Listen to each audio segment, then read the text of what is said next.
This is a message for my friend, for my teammate Pasha. He's fighting on Saturday in Brave.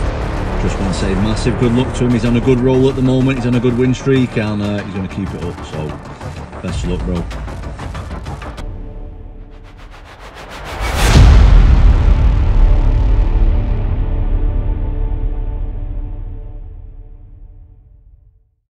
Taigi, šiandien pas mus laidoje Pavelas Dailidko.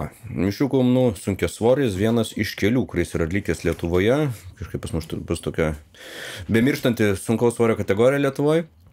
Pavelai, kaip prasidėjo tavo kelias Mišių Kalnų sporto? Žinau, kad atėjai iš kultūrizmo, teisingai? Kultūrizmas, krepšinis, lengvoji atletika buvo mokykloje. Čia Anglijoje ar čia Lietuvoje? Krepšinis ir lengvoji atletika prasidėjo nuo mokyklos jau. Jau aš nuo mažų metų jau pradėjau ten kažko, žinai. O kas lengvoji atletika konkrečiau? Bėgimai, sprintai. Anksčiau būdavo mokykloje tokios vadinamos parafiados. Tai kaip ir ruošdavomės, ten buvo taip Lentvaris, ten Lenkų mokykla buvo. Ir ta parafiada buvo vadinama tokia, tipo, žinai. Atvažiuoji ten per visą dieną būna krepšinis, šuoliai į tolį, ten bėgimai, sprintai, ilgi bėgimai. Tai kas laimi tenais, pavyzdžiui, mokyklos atvažiavusios mokyklos, ten iš visų mokyklų, iš visų rajonų susivažiuoja. Iš Lenkijos atvažiuoja, iš Baltarusijos atvažiuodavo. Kas laimi, gauna atostogas, važiuoja į Lenkiją. Nepamenu kur ten, bet kažkur ilsėtis į Lenkiją važiuodavo. Teko laimėti? Ne. Supratau. Klausyk, kelių metų išvažiavai į Angliją? Pabaigiau mokyklą ir iš karto. Net atestato nepasiėmęs išvažiavau. Ir tenai tiesėjau sportus turbūt su kultūrizmu labiau?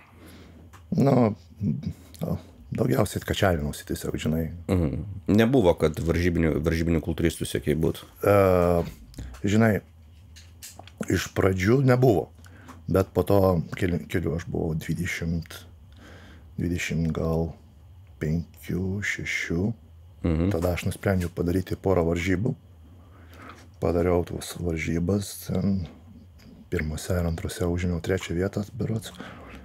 Bet supratau, kad nieko nepasieksi su to, tikrai labiau investuosi į kišį pinigų ir gausi atgal ten labai mažą grąžą. Proteino kokio, žinai, ar ten kokį medalį, žinai. O tai klausyk, buvai masvesnis tuo metu negu dabar? Turizmo metu? Žinai, per pasiruošimą, kai, pavyzdžiui, jau ryškindavausi, tai buvo panašiai, net buvau mažesnis. Per pirmas varžybas buvau nusiriškinęs iki 98 kg. Po to buvo, man atrodo, laikotarpis tarp kitų varžybų. Ar tai mėnesis, ar tai porą savaičių. Ne, man atrodo mėnesis. Tai aš tada jau suspėjau kalorijas atsimušti, jau prisiauginau biškį raumens. Tai ir per kitas varžybas buvau jau 102 kg. O klausyk, kurioje rungtyje dalyvavai? Kultūrizmo. Pirmas buvo First Timers ir po to buvo Over 90 kg. Kažkas tokio. Tarsi negalėjai kartu būti ir su tais, kurie 130, pavyzdžiui. Tai ir buvau. Tai atrodė turbūt ganėtinai smulkų šalių. Jo. Supratau, ir... Pas mane aukšti, žinai... Nesūgis tavo aukštas, 1,96. Žinai, tie visi, kurie dideli, jie mažo ūgio, jie mažiukai, užtat. Jie nelabai net skiriasi svoriu nuo mane, žinai, buvo ten 105 kokie kilogramai, nes jie mažiukai, jie mažo ūgio, užtat ir atrodė, kad dideli, žinai. Taip. Tai kultūrizmas tokia sporto šaka, ten apvalus turi bus. Jo, visi šitie bodybuilderiai, kuriuos tu žiūri, jie visi mažiukai. Klausyk, o koks sportas tai buvo pas pirmasis kovinį, kurį pradėjai? Muay Thajus. Taip. Muay Thai aš pradėjau kažkur 27. 27 metų tai pradėjai sportuoti. Jo. Po to boksą dariau. Po to pradėjau biškį jau graplingą. Ir po to jau į galą jau pradėjau MMA ir viską ryžti kartu. Bokse, Muay Thai turėjai kovų? Jo, turėjau nemažai. Ir kodėl, tarkim, nekilo noras bokse ar Muay Thai pasilikti? Nes man patiko mažos pirštinės. Ir graplingą labai mėgau. Graplingas ir mažos pirštinės. Ir be pirštinių turėjau net kovų. MMA kovų? Ne, boksą. Bokso pirštinių kovų turėjai daug? Ne, vieną. Ir koks esminis skirtumas yra bokso be pirštinių ir MMA? Jeigu vieną galėtum išskirti. Ten boksas be pirštinių, tai visiškai kitaip negu net boksas, pavyzdžiui, paprastas boksas arba boksas su MMA pirštiniu. Ten tik vieną pataikai ir iš karto jau prakirti. O rankos užteipuojamos kažkaip ar tiesiog biški jau užteipuoja, biški. Bet krumplius turplikus palieka? Ne, užteipuoja. Užteipuoja ir krumplius? Jo. Lengvai, bet užteipuoja. Supratau. Žinai, ten nebuvo profesionalius, kaip tu matai, jeigu matai kaip Bare Knuckles FC kovoja, tai jie tik tais čia šitas vietas užteipuoja, o krumpliai pasilieka. Tai aš tiek. Ir mišrių komunų pradžia, kokiame klube pradėjai sportuoti?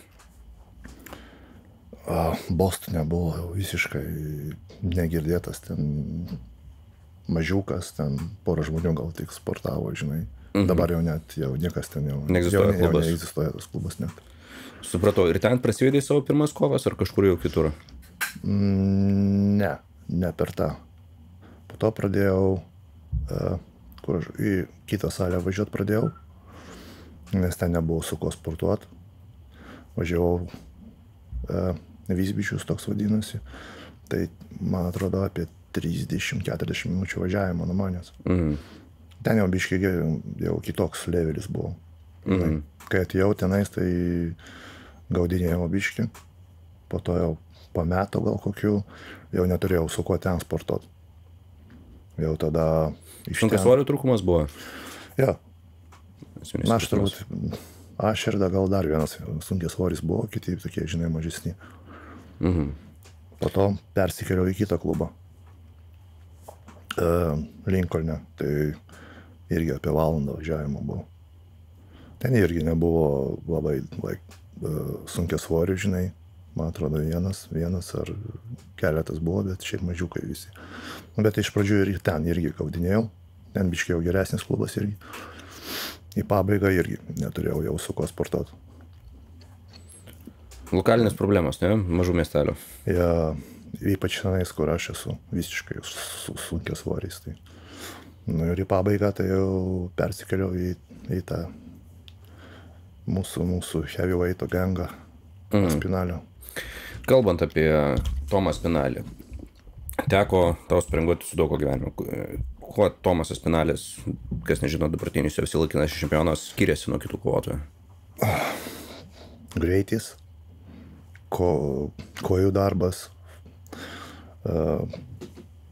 stiprus jis.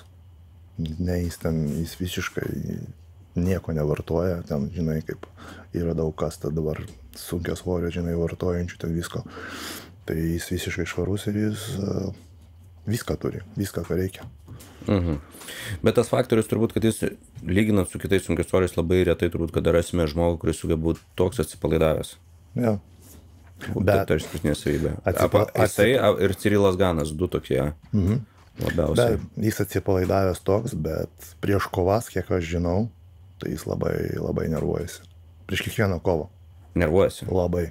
Okay. Labai. Nu, tie nervai visiems skirtingai suveikia. Jam matytai suveikia į pozityvę pusę. Kaip jis ir sakė, jam tas, jeigu pasižiūrėsi jo podcastus, ten video po kovų, ką jis šneka, tai jis sako, kad jis bijo, visą laiką bijo eiti. Bet ta baimė turbūt jam padeda. Ne, nu, kai tu kovoji su Sergejum Pavlovičium, Curtis Blaydesu ir kitais, ir galimai John Johnsonu, tai normalu, kad kažkokia baimė turi būti. Jeigu tai greičiausiai tu nebūtum žmogus, jeigu šiek tiek nebijotum tų vardų, prieš kuriuos tu kovoji. Kaip apskritai visa klubo bendruomenė? Kaip suprantu, jo tėvas yra pagrindinis treneris, teisingai? Jo, pagrindinis treneris, bet strikingo, ten pavyzdžiui, stovėsenos, tai kitą turim trenerį. Jis irgi Muay Thaistas, tas treneriukas. Tai jis jam visą laiką Tomui padus laiko, žinai, ten žiūri jo techniką, kažką, žinai, pakoreguoja.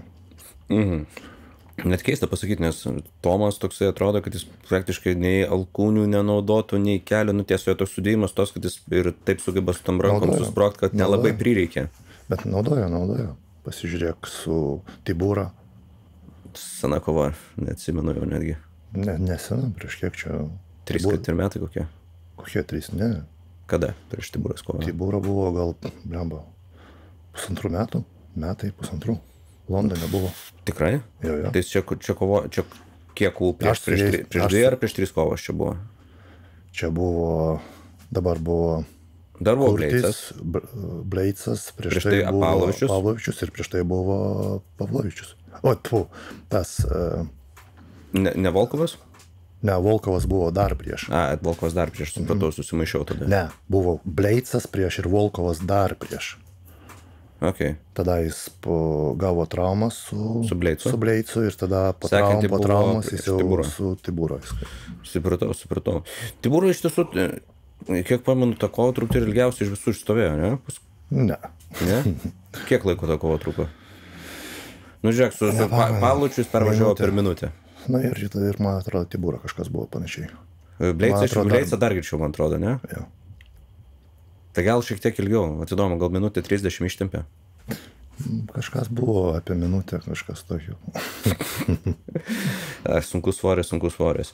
Klausyk, kaip suprantu, tu savo tą žingsnį pakeis klubą nusprendėjai po tos kovos pralaimėjimą prieš Amilį Gazėjevą, teisingai? Tas esminis momentas skirtis buvo. Nebuvo labai ten tas pušas toks, žinai, dėl to pralaimėjimų. Tiesiog jau atėjo laikas, kai turėjau, žinai, pradėti su sunkiasvoriais normaliais dirbti. Nes ten buvo, mažiukai. Kai pradėjau dirbti su visai sunkiasvoriais, tai jau visiškai kitai viskas, žinai. Sunkiasvoris turėjo sunkiasvorį, kita kaulų sandara, kiti raiščiai, kita jėga. Dar 93 kg žmogus, 93 kg varžybinis sportininkas dar teoriškai gali. Nes jie būna, kai out of camp, tai būna virš 100 šitie, žinai, žmonės. Tai. Bet ir tai skiriasi. Skiriasi darbo principas. Jeigu imsim, tarkim, tą patį Lauriną mūsų, jisai yra ne taip stipriai smūgiuojantis, ištvermingesnis, greitesnis. To turbūt sunkiam svoriui, labai retų atvejų kombinacija, matai. Didžioji toks kaip Tomas Spinalis yra viena, dauguma sunkių svorių yra dideli. Tiesiog dideli. Klausyk, jau kurį laiką kovoju Brave organizacijoje. Ką šiek tiek apie organizaciją gali pasakyti? Žiūri savo kovotojas labai. Prižiūri. Gerai moka. Nesiskuni? Ne. Tikrai, kai aš, pavyzdžiui, pradėjau, kai pirmą kontraktą gavau, žinai, tai gan gerai mokėjo. Dabar jau antrą turiu, dar geriau. Ir nežinau, aš ten kaip, žinai, kaip namie. Atvažiuoji kiekvieną kartą į kovą, jau tie patys žmonės, visi žinai, jau kaip šeima. Ir dabar kovosi dėl titulo? Jo. Tai klausyk, šitą nenorom pa žmonės turbūt kyla dažnu atveju klausimai, tai matant, kada UFC? Bet turbūt neužduoda niekad klausimą, ar tu nori UFC? Turbūt retai kas užduoda. Žinok, buvo minčių man jau tokių, žinai, UFC. Buvo, nes prieš paskutinę laimėjau kovą, po to dar vieną laimėjau. Ir kaip man jau prieš šią kovą jau žadėjo titulą, žinai. Bet priešininkas mano traumą gavo per 30 ar per 18 sekundžių. Tai negavau tos titulinės. Ir karašėje galvojo, kažką galvojo ir pasakė, taip, kita kova bus titulinė, bet irgi nebuvo, žinai, patvirtinta. Šiek tiek nusivylė? Buvau nusivylęs, jo. Ir buvo mintis, jau buvau treneriui, ne treneriui, o menedžeriui pasakęs, kad gal vis dėlto bandyti tą UFC eiti. Bet kažkaip po to pagalvojom, žinai, pasakė, kad, nieko gero negausi dabar tenais. geriau pabūti čionais, paimti titulą, apginti. Ir jeigu sugalvosiu eiti į UFC, tai jau eisi į UFC, gausi geresnius pinigus, kaip čempionas. Nes turbūt šiai akimirkai tu breivę gauni daugiau negu startinis UFC paketas, kurį mes žinom. Jo. Nedaug prasmės tame reiškia yra kol kas šiame tame. Klausyk, ar dažnai į Lietuvą grįždavai iš Anglijos? Būdavo, žinai, vienus metus. Anksčiau, kai dar nekovojau, tai retai. Būdavo ir 2 metus, ir 3 metus net važiuodavau. Dabar tai jau kažkaip, žinai, tai atvažiuoju čia pasitreniruoti su tavim. Iš esmės, bet keista, kad mes Lietuva tokia atrodo maža šalis, bet turim tų sunkiasvorių nemažai. Kai visi suvažiuoja, turim ganėtinai daug jų. Yra. Turbūt aš taip pagalvoju, kad ne vienoje kitoje svorio kategorijoje nėra tokio kiekio žmonių, kaip sunkesniuose svoriuose. Jo, man atrodo, jo. Dar atvažiuoju, šiaip kartais per kalėdas atvažiuoju, žinai. Taip, tai nelabai traukia, žinau, kad žinai. Ne? Kas netraukia? Ne, žinau, kad čia viskas labai yra pasikeitę, žinai. Pasikeitė nuo kada? Nuo kada išvažiavai? Nuo kada išvažiavau, jo. Buvo mintis, kad grįžt, bet čia buvo gal prieš, pasakysiu, gal prieš 9 metus kokius. Buvo mintis grįžt. Grįžau ir gal 3 mėnesius pabuvau. Jau 2 savaitės atvažiavau, 2 savaitės pabuvau, jau supratau viskas. Nenoriu. Matyt, jau taip pripratai prie Anglijos. Na jo, bet ir šiaip čia labai jau neišgyvenčiau, net čia su šitom algom, nežinau, su tom algom, ką aš gaunu tenais ir... Reiktų į IT sektorių pereiti darbuotis? Nežinau, nešvarius dalykus reiktų daryti. Vytai šitą nuimti, čia negalima šitą kirvk. Juokauju. Klausyk, kas dar? Bet tu sakai, Lietuva labai pasikeitė per tą laiką. Kokie to esminiai, jauti esminius pakitimus? Kainos. Kainos? Jo. Tik tas? Nežinau, ir aš ten pripratęs prie žmonių. Ten visiškai kitoks žmonių išsilavinimas, gal visi sako, ten, žinai, ten anglai durneliai, kažką, žinai, nešvarus ten ar ką, žinai, bet jie kultūringi tenais. Šito netimsi, bet čia kultūra, aš sakyčiau, kad Lietuvoje jinai irgi yra, bet problema su Lietuva didžiausia, viena didesnių, jeigu ne didžiausia, yra neišsilavinęs vidurinis sluoksnis, kuris dar prieš 10 metų kur nors kaime darė long dropą, šiandien jis turi kažkokį biznį, turi žmonai nupirkęs kokį ten X6, savo važinėja, nežinau, su X7 kokiu, ir jis vis tiek parkuojasi per 3 vietos. Ta pati situacija buvo Anglijoje, jeigu mes žiūrėtume senais laikais, kaip ten ypatingai Vigano regiono, kokie šachtininkai, kai šachtos anglies biškių užsidarinėjo, išvažinėjo į miestus, jie vis dar buvo tokie kaimiečiai. Bet esminis momentas, kad tas kaimietis, jeigu tave pastumė, jis pasako, sorry sir. Pas mus dar va to trūksta, būtent ypatingai tame sluoksnėje, sakyčiau. Pasakyčiau, net parduotuvėse, restoranuose, padavėjos visiškai nekultūringos. Čia jau kita bėda. Sakyčiau, kad trūksta darbuotojų. Ir... Žinai, Anglijoje tu eini per gatvę, tau tiesiog iš oro nepažįstamas žmogus pasakys, yo right mate, kaip tu, kaip tokio dalyko pasakys. Čia tau kažkas pasakys. Parduotuvėje visi su šypsenom sėdi, tau nusipirki, tau ačiū, viso gero, žinai, pasako, tau sudės prekes, viskas. Bet čia jau kultūrinis momentas, grinai Anglijos. Čia Suomijoje neteko būti dar tau. Suomijoje? Suomijoje. Vat apsipirka nors Suomijos parduotuvė ir pažiūrėk, kaip tenai žmonės. Pas jūs šypsena yra iš vis neegzistuojantis dalykas, tai bus šiaip kultūra. Jeigu tu nusišypsate, pagalvos, kad kažkas su tavim nėra tvarko, iškvies greitai. A ne? No, Anglijoje atvirkščiai. Kuo šiauriau, tuo taip yra. Anglijoje atvirkščiai, net jeigu, pavyzdžiui, padavėjos restoranuose dirbs ir jos ten nesišypsos ar ką, jau galėsi jau po to skaityti po kažkur ten Facebook'e ar kur review bus palikta, kad nesišypso ten, žinai, nemandagus. Na čia toks kultūrinis reikalas, vėlgi, kokio Ispanijoje arba Italijoje žmonės, kokio Italija, Ispanija, gerai nimkim, Graikija, atrodo, žmonės ir skurdžiai gyvena ir nelabai iki galo gerai gyvena, bet visos tiesiog kultūriškai visur laimingi. Ja.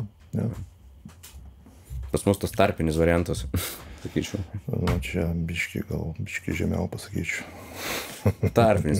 Tau reiktų nukeliauti į Suomiją. Reiktų nukeliauti į Estiją. Klausyk, tiulinė kova. Turbūt svarbiausia ta kova gyvenime. Kodėl tu grįžai į Lietuvą? Kokia pagrindinė priežastis? Primink. Espinalis baigė pasiruošimą.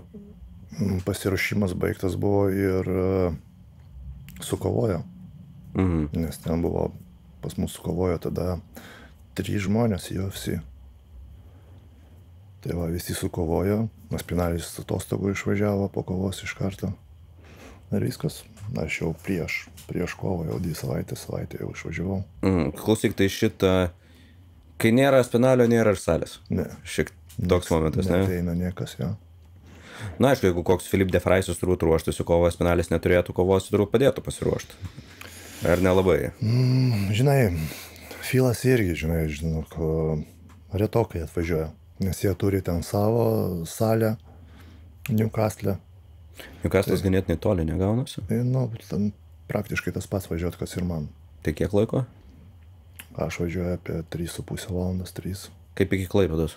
Nu, kažkas tokio. Nu, išeina apie 167 mylios, tai apie virš 200 kilometrų. Bet tai klausyk, kas kartą nuvažiuoji, pasitreniruoji grįžti, ar nuvažiuoji kažkur pasilieki tenai? Ne, nuvažiuoju ir pasilieku tenais. 3 dienom, 4 dienom. Tai Airbnb kokį tenka nuomotis?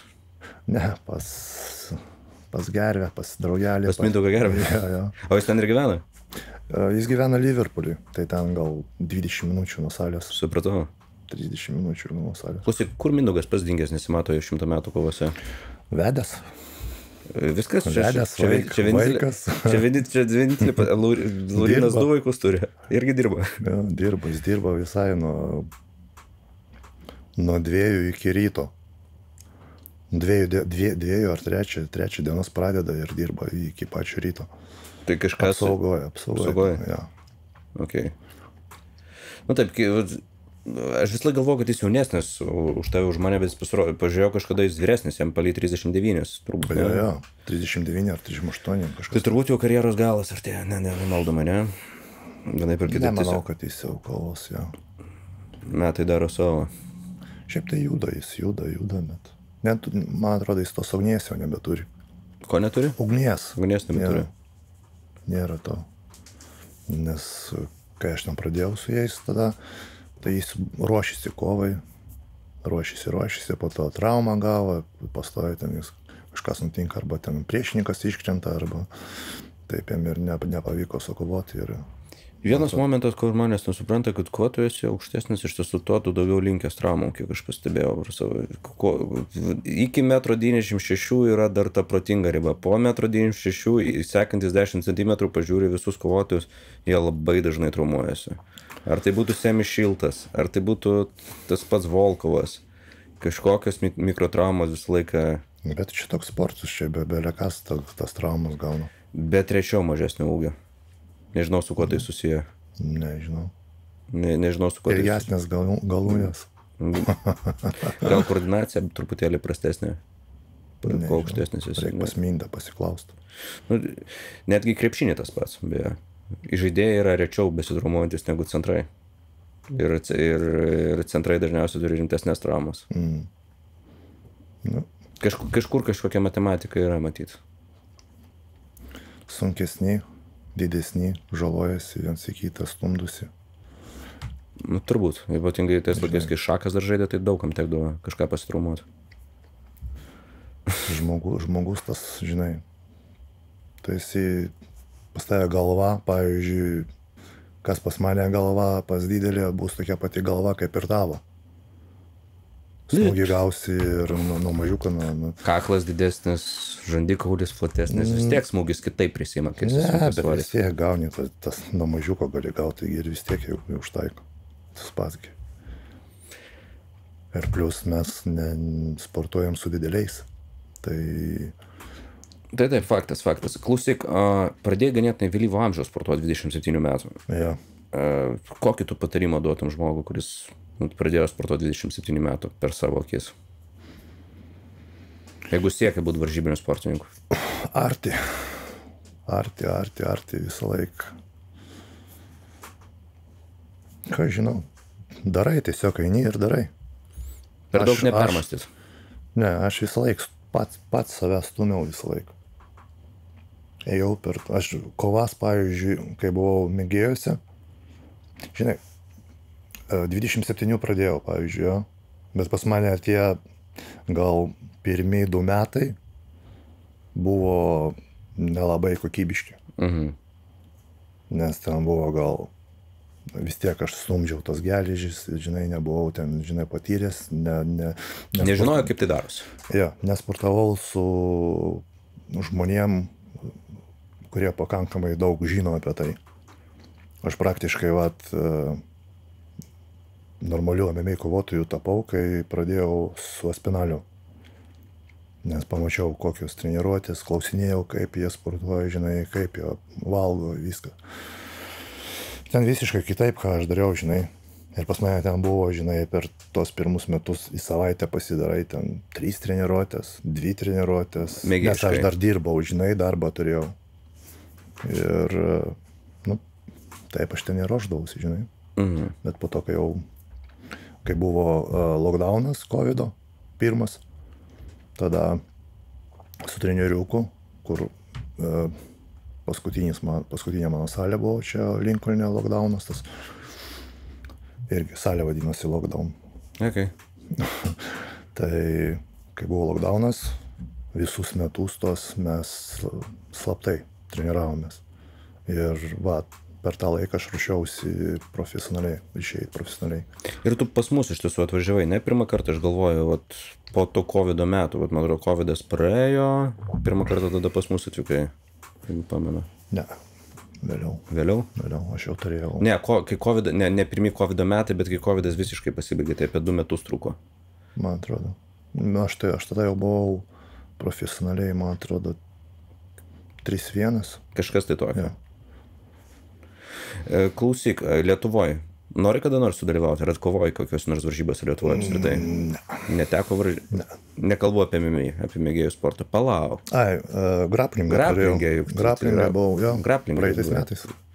Nenori šiemet vėl? Bet jau nėra, jau per vėlų, man atrodo. Bet, nežinau. Nėra turbūt, labai, žmonės turbūt iš esmės nesupranta, kad graplingas kaip graplingas nelabai tiesiogiai persiorientuoja į sunkaus svorio MMA. Ne, visiškai. Graplingas paprastas ir graplingas for MMA yra skirtingai. Kaip žemė ir vanduo. Nėra kaip žemė ir vanduo, bet ten yra niuansų kitų. Kai smūgiai atsiranda, viskas pasikeičia. Šiek tiek pasikeičia. Alkūnis trumpas atsiranda, kontrolė. Viskas iš esmės kitaip. Tai ir man buvo sunku, kad aš dariau graplingą ir aš pereidinėjau į MMA, tai man buvo biškė, buvo niuansų pritaikyti tą graplingą jau prie MMA, normalaus graplingo ir ten, žinai, kai ant žemės nusigraunė, ten, žinai, kad ten pasmūgiuotų, aš ten viską bandžiau, žinai, laužimus palaužti, be smūgių, žinai. Tai taip, kitas momentas, turbūt labiausiai besiskiriantis, aš įsivaizduoju, darbas su nugaros. Jeigu paprastam graplingas, užrišt rankas, užtempt, atgal, paimti kokią trikampį, kokią rankos laužimą. Čia tu bandai bėgti iš tos pozicijos, kiek man greičiau. Ja, sunkia svorė, jo. Visose svorio kategorijose nenori. Yra kai kurie mėgsta. Bet turi būti visiškai elitas tame graplingai, kad sugebėtum bent kažką užlaužti. Bet ir tai matome, kad tam jau bet kurios svorio kategorijos, topinėse svorio kategorijose jau tai nebeišeina. Matėm tą patį Ryaną Hallą prieš Ilją Toparį, Tai atrodė ne kaip. Ar Kronas Greisi buvo grįžimas į 90-osius metus, matai Kroną Greisio pastarį? Ne, nežiūrėjau. Tas pats, kas ištrauktum Royce Greisį ir įmestum į dabartinę Makovą. Tai atrodė taip. Žmogus bandė krist, bandė laužti, iš tiesų jį boksavo, gynėsi numetimų, nu, tai viskas. Na jo, čia žinai, kaip pasiseks su to graplingu. Klausyk, toks vienas trūtam paskutinių klausimėlių. Kur mes galėsim matyti tavo kovą? YouTube Brave Combat Federation laivas bus. Bus tiesioginė transliacija, taip? Ja, ir ten nemokama, man atrodo, net rodo. Ir kokių laikų, kurią dieną? Rugsėjo 28, bet aš nepamenu laikas, tai žinai, čia nespėsiu laiko. Į vakarą. Galimai 8 valandą kokią vakarą? Plius minus Lietuvos laiku, jo.